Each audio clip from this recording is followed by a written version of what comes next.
Live in relation. Neha खुले विचारों वाली लड़की थी।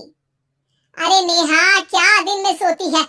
ससुराल में ऐसा नहीं चलेगा, वहां तो काम करना पड़ेगा। काम जितना काम होगा कर लूंगी माँ, पर अगर कोई ये कहे कि सारा आराम छोड़कर सिर्फ काम ही करना है तो ना भी ना, मुझे नहीं करनी शादी। अरे कैसी बात कर रही हो? अच्छा चलो जाकर नहा लो, मैं नाश्ता लगा देती हूँ, फिर तुम्हें कॉलेज भी तो जाना है। नेहा कॉलेज के लिए निकल जाती है। वो सोचने लगती है कि ससुराल में वो कैसे मैनेज करेगी।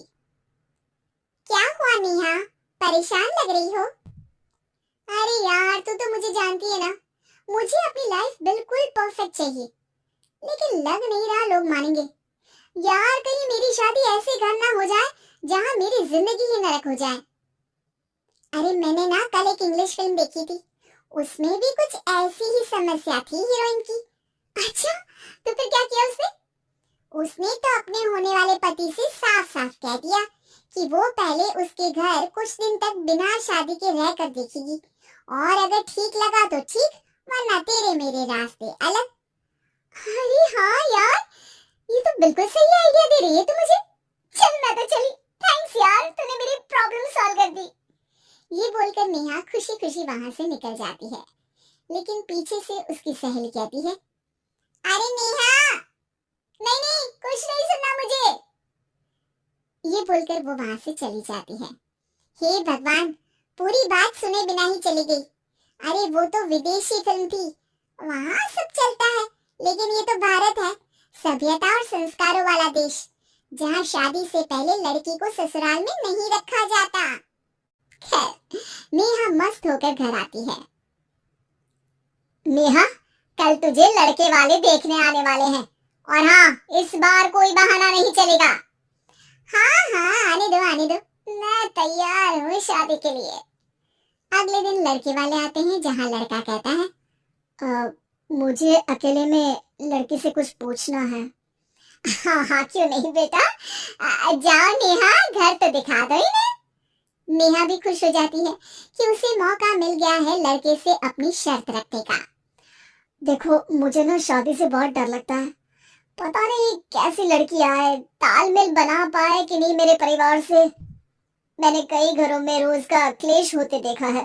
तुमने तो मेरे दिल की बात कर दी। मैं भी यही सोच रही थी कि भाई सास तो अच्छी होनी चाहिए, पति सपोर्ट करे ना करे, रहना तो पूरे दिन सास के साथ है। लेकिन मेरे पास ना इसके लिए बहुत अच्छा आइडिया है। अच्छा, कैसा आइडिया? क्यों ना शादी के पहले मैं कुछ दिनों तक तुम्हारे घर आकर रह लूं, तुम लोग मुझे समझ लेना, मैं तुम लोगों को समझ लूंगी, ठीक लगा तो शादी, वरना टाटा बाय बाय। क्यों? लड़के को नेहा की बात में दम लगता है, वो घर के सभी लोगों के सामने नेहा की बात रखता है। अरे पागल हो गई है क्या? ये कैसी शर्त है? अरे शादी से पहले मैं क्यों तुझे किसी और के घर भेजूंगी रहने? अरे लड़की के ख्याल तो 20 साल आगे के हैं, इतनी भी खुले विचारों वाली लड़की नहीं चाहिए हमें। अरे माँ, क्या बुरा और गलत बोल रही है ये?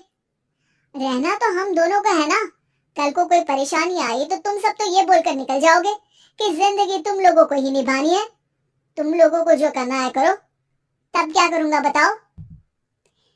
सबके समझाने पर वो लोग मान जाते हैं। वाह, मैं 2-3 दिनों में पैकिंग कर लूंगी, तो आकर मुझे ले जाना। और नेहा पहुंच जाती है विशाल के घर। हाँ, ये रहा तुम्हारा कमरा। इस घर में तुम एज अ गेस्ट रहो, लेकिन माँ तुम्हें बहू की तरह ही ट्रीट करेंगे, और तुम भी उन्हें सास की तरह ही रखना। बस फिर क्या था, शुरू हो जाता है लिव इन सास बहू का ड्रामा। अरे चाय तो बना दे बहू। जी सासू माँ, अभी लाई। नेहा चाय लेकर आती है कि बस चाय लेकर आई हो, इसके साथ पकोड़े भी ले आती। लेकिन आपने तो बताया ही नहीं कि आपको चाय के साथ पकोड़े भी चाहिए। हाँ हाँ, अब तो पता चल गया ना। रात को खाना खाने के बाद नेहा किचन में खटर पटर कर रही होती है। क्या हो रहा है वहाँ नेहा? माँ जी, मैं ना रात को अदरक वाली चाय पीकर सोती हूँ, ये मेरी आदत है। अच्छा, तो जरा मेरे लिए भी बना देना। दोनों सास बहू रात को चाय पीती हैं। अगले दिन, नेहा, मैं मंदिर जा रही हूँ, मेरी साड़ी निकाल कर बेड पर रख दे। नेहा सास के लिए साड़ी निकाल कर रख देती है। वो देखती है कि उसके आने के बाद से सास ने घर का कोई भी काम करना छोड़ दिया है। यार मैं क्या करूं? ऐसा ससुराल तो मुझे नहीं चाहिए ना, जिसमें मैं ही सारा काम करूं। मैं तो ऐसा घर चाहती हूँ जहाँ सास और बहू दोनों मिलकर किचन में काम करें। हे भगवान, रात को चाय पी ली, पेट में गैस बन गई, अब तो चला भी नहीं जा रहा है।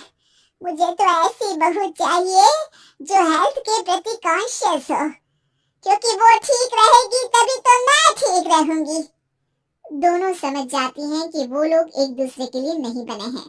अगले दिन, नेहा, जरा चाय तो ले आना। नेहा चाय के साथ चिला भी बनाकर ले आती है। सास खा पीकर सो जाती है। अगली सुबह, तेरी बुआ सास आ रही है, उसे मैंने तेरे बारे में बताया है। तभी वहां गंवार से एक महिला आ जाती है। चलो यहाँ से निकलो, कुछ नहीं है खाने के लिए, जाओ। ए नेहा, तमीज से बात करो, ये मेरी ननद यानी आशीष की बुआ है। हाय रे भैया, इतनी आकड़ वाली लड़की, अरे यही है ना जो शादी से पहले ही आकर बस गई है यहाँ पर। बस नहीं गई हूँ, बसना है या नहीं ये डिसाइड करने आई थी, लेकिन इन लोगों के रिश्तेदार इतने गवार हैं, तो मैं तो ना कर रही इस घर में शादी। अरे भाभी, अरे क्या कमी थी हमारे आशीष में जो आपने ऐसी लड़की की शर्तों को मान लिया?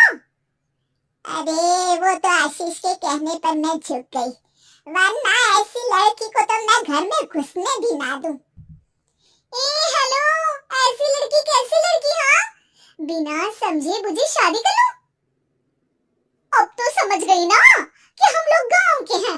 भाभी को खाट पर सोना और रिश्तेदारों का गांव से आना जाना तो लगा ही रहना है इस घर में।